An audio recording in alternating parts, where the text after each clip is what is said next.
بسم الله الرحمن الرحيم نحمده ونصلي على رسوله الكريم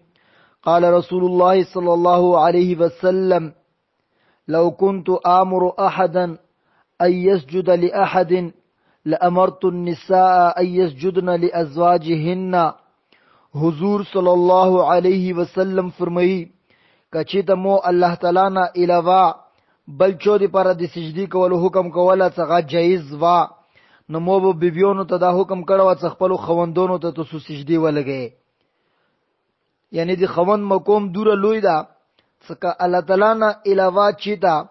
بل چو ته سجدا کول جایز وا نو حضور صلی اللہ علیہ وسلم فرمائی سمو بو خذو ته دا حکم کړو چې خپل میړونو ته سجدي ولګوي. حضرت ابو هريره رضی اللہ عنہ نے روایت تا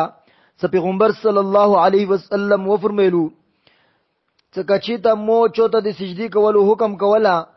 نو مو بو بیبي ته حکم کړو چې تاسو خپل خوندونو ته سجدي ولګي. دینه معلومیږي چې د خوند سوره لوی حق تا. حضرت ابن ابي اوفا رضی اللہ عنہ نے روایت تا چې پیغمبر صلی الله علیه وسلم ارشاد وفرمایلو چې قسم دا په هغه زود باندې چې د چا قبضه کې د محمد صلی الله علیه وسلم زون دا چې خزا خپل پروردګار حق نشي ادا کولا، د خپل الله حق نشي ادا کولا، څو پیری څنګه د خپل خوند حق نوي ادا کړه. یعنی کچې ته وخت المنذ رجا زکات حج صدقه نفلونه ذکرونه عبادتونه دواګونی کوي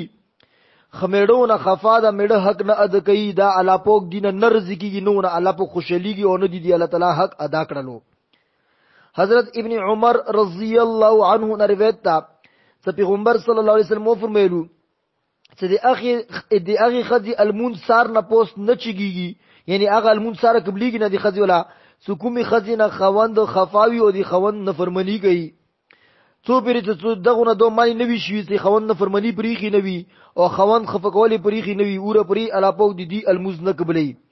نن سبا خدي کورونو کې په معمولی غندي خبرو باندې یا خواخي سره یا کور کې نور خدو سره لنجاشي خوند دوره تان کی چې غریب تم بيزایو ته پختو کې مودي سروي ولي څا غریب هیڅ نشي کولا، نو مور ته سیل شي نو وندیاري ته سیل شي نو بلچو ته سیل شي او دلی د خزه حکومت داوته په دماغ باندې سپاراوي بس ته یو خبره نیولې چې غریب یې دي خبره ته مجبور کی چې مور پلور پریک دی ورونه خیان دی وندیاري پریک دی یا به سغونه پر دی به خزه سره روغ شپه پاند خفګور منی سبې استړي ستومنی وکی او روز کله شپې کور ته راشي د سنت خوشحالي وګورم دغه کې خزه ته په دماغ باندې نوستوي. یا بیا بعضی مسافری مور لدی هغه ته بس غریبون تاسو کې کور کوي دغه نو ته ټلیفون وکي میس کال وته وکي نن سبا واتس اپ دی پاک باندې ته میسج وکي څه زخد نه لون پلور کور دا بس ته پوښه ته پلور او مور پوښي زد نه څه نه هغه غریب ځون کې کور نه شي کولای ځکه خزه معمولی خبرو باندې دور مشکل جوړ کی. نه دا دنیا عارضی ژوندۍ ده، کم از کم دا زندگی د سیتیره کو څه خیر د ظلم باندې تکلیف یو څه خبر نه ده، یعنی دا تکلیف الله پاک بدلی دی کوي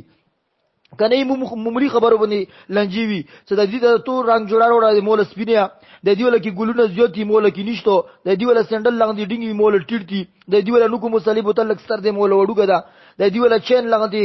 ګلونه ور کې زیات لګیدلی غمیور کې زیات لګیدلی مول کې کم دي. بس وړو خبر باندې خفګون خو پدی په کور ده ستل موز کوي هغه د نپریدي تلاوت کوي نه د پریدي روشاست نه د پریدي پدی خفګون وکا او دا د حق ادا کپدی کی کور پریدي ته بلا پوکا جرا دی کوي او کته پدی باندې خفګون کوي سزدي د 500 په ور کې موته تلويخ تر وکړلی هغه ته بي بي سي وروړل او موته ډیو وروړل وړه غندي خبره اچي خبر نه وي پدی باندې خفګونونه کوي. نو ادي واجب نه ډیر زیات احتیاط کول پکور دي، خواندونو ډیر زیات خیال ساته کني الله تعالی به د ډېر مشکلات را مخته کی به د مشکلات ته مخته شي چې به خپل پلور خپل ورور خپل زوای د به تعالی په بیلوانیون کی به تو سنتم به زوی ترغلی وي. حضرت ابو سعید رضی الله عنه روایت چې یو سړی خپل لور پیغمبر صلی الله علیه وسلم ته رسول او تعجب جی د مولور نکوح نه کوي نکوح نه انکار کوي. پیغمبر صلی الله علیه وسلم متوفر مېلو چې ته نکوح وکا هغه ته ویلو چې جیت موته په دې ځوب باندې قسم چې زه بالکل نکوح ونه کو ته الله په رښتونی دین باندې رسولای څو پیر ته موته دی نکوح ولا حقوق نه وی خېلی خوند ولا حقوق نه وی خېلی څه خوند مو باندې څه حقوق دي. پیغمبر صلی الله علیه وسلم هغه ته دی خوند ولا حقوق وخېلو هغه بعد ته عز وکړلو څه قسم دی په هغه ځوب باندې چې چوت په حق دین باندې رسولای چې زه نکوح ونه کو. پیغمبر صلی الله علیه وسلم خزه مجبور نه کړی اجازه ورکړه چې بس ما کوا اواز دا وا چې هغه خزه دی خوند حق ادا کول نه شولو نو پیغمبر صلی الله علیه وسلم هغه مجبور نه کړل او ته وایي ته بالکل ته ودما کو. نن سبا دا خبرې نشته، نن سبا حقوق ادا کول شي دا خبره زون ته بالکل چک ما جوړي چې زه حق نشه ادا کوله. ادي هغه زماني لوی خزي وي دیندوري خزي، دې زماني ولا خزي نه دي، دې زماني ولا خزي فلمونه غاني بجاني ټي وي وي سي ار موبایل ارڅ کوي به چې زه حق نشه ادا کوله. دا خبره نشته، دا غلطه ده. حضرت عوف بن مالک اشجعي رضی الله عنه روایت ده پیغمبر صلی الله علیه وسلم فرمایلو چې زه او هغه خزا چې هغه د مشقت دی واجنه د دنیا کې ژوندۍ تکلیف کې تیرې کې نبی رسول الله فرمایي چې هغه خزا چې هغه خوند مرشي هغه خيستا خزوي هغه ته نکاح دي پر خلک پیغمبر رسول چې موږ سره نکاح وکا هغه خپل یتیمونو بچي دي پر ځون کور کې باندې وستی او دو ونکی نه پیغمبر صلی الله علیه وسلم فرمایي صحابه مو سره قیامت پورې زیدس نږدې وي جنت کې لکه دا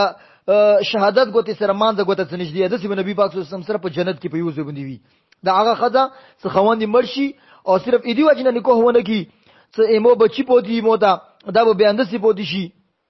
بچي خیال دی پر اعلان کې خيستا هم وي او خلکو ته نکاح دی پر پیغمبرونه هم رسي خبیا دو ودونه کی دا پیغمبر صلی الله علیه وسلم سره جنت کې د نږدې وي په یو زمني لکه د څنګه شهادت ګوتې سره ټوله ګوتې سموته سوتې دي سره څنګه مانځه کوته نږدې ده. حضرت یحیی ابن واقد روایت کړه پیغمبر صلی الله علیه وسلم نه چې پیغمبر صلی الله علیه وسلم فرمایي چې سن 180 هجری کې یا سن 200 هجری کې ز خپل امت کې هغه خلک څه بیل ووسیږي یعنی یو سړی څه ودن کوي غرونو کې ووسی یا هغه ودن نه کول غوړي هغه ته اجازه ورکوم. سن 180 هجری کې یا 200 هجری کې څوک کوم خلک ود کول نه غوړي هغه ته هغه دی وجه دی عذر نه عذر ورکی نه بغیر دی عذر دا اجازه نشته ده. عذر هغه ډیر عذر نشته دي دې ځکه اوس بینول مشکل ده. حضرت ابن مسعود او ابو هريره رضی الله عنهما روایت ده چې پیغمبر صلی الله علیه وسلم فرمایلو چې خلکو باندې بیا زمانہ د سیرتی چې سړی به ای سړی دی واجنه به یعنی سړی به دی هغه خځې دی واجنه او دی مور پلور او دی اولاد دی واجنه ځون په خپل باندې هلاکوي او دا به دی واجنه وي چې مور او پلور او خځه دا به دی چې ګاټه نشي کوله او نو سیمو د کور کې هغه دی واجنه به د ځون په هلاکت کې چوي دا په غرونه بوي کوي یا به خځونه فرمایش کوي چې متدار وړه متداغه وخله متاغه وخله ای دی واجنه به دوه کوي نشي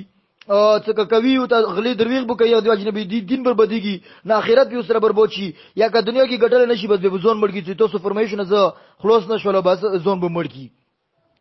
حضرت عیاض رضی الله عنه روایت ته پیغمبر صلی الله علیه وسلم فرمایلو چې 15 کسان دوزخیون دي جهنميون دي هغه کې یو کس هغه هم ده څنګه کم همت وي یو خدای دین عقل سره نوي بل لاس بس نوسوي اهل عیال کې نه مول غټي او نه دین غټي نه دا غسړی جهنمی ده. الله تعالی دې موږ ته په خبر باندې عمل کول توفیق نصیب کړي. یقینا صدیقه حق هم ډیر زیات ده دی خوان حق هم ډیر زیات ده خدای خوان حق به ډیر زیات ازکه ده هغه ډیر زیات مشکلات برداشت کوي تکلیفونه برداشت کوي الوګي تندي برداشت کوي غمونه تکلیفونه برداشت کوي. خنن افسوس خبره دغه د خزه بس ډیر وړه غوندي خبره چې هیڅ خبر نه وي دوره غاټه خبره جوړه کی څنګه لنجي او جګړې فسادونه خندنونو جګړې بده تلکونه ونو کی شي کچې ته خځې کې لغندې عقل ورکی وا لغندې برداشت ورکی وا او ځون ته لته زغلاته بیا ټولي خبري جوړي دي خمو یې نه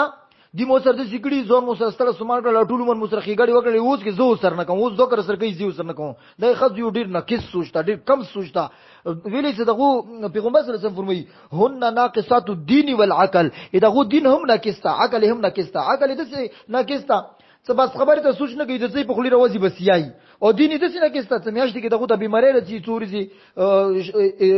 درونه ونی سلاس ورځي پرې دغه خپل بیماری اخی دغه الموز او داس نشي کوله نګوره دین هم نه کېسته بس دې وجه نه دغه ته نرناو ته سبب پریشانې جوړي مشکلات جوړي الله نه وډر شي کني قیمت پوری زب الله پوک په شبو باندې بکیړ کوي او الټام بکیړ کوي څو چوک هم په کورونو کې لنجي جوړي جګړې جوړي یا خواخي سره یا نور څه د کومې رښتې دي خواخي کور ولا یا خوند ته تکلیف جوړي یا سخر ته تکلیف جوړي بیا بالا پوک ډیر لوی تکلیفونه دي کی او خواخي او سخر ته هم پوک ور دغه دي څنګه هم دي د خلکو خیال ستي څنګه د مشکلات تکلیفونه نه جوړي الله تعالی د عمل کول توفیق نصیب کی آمین برحمتک یا ارحم الراحمین.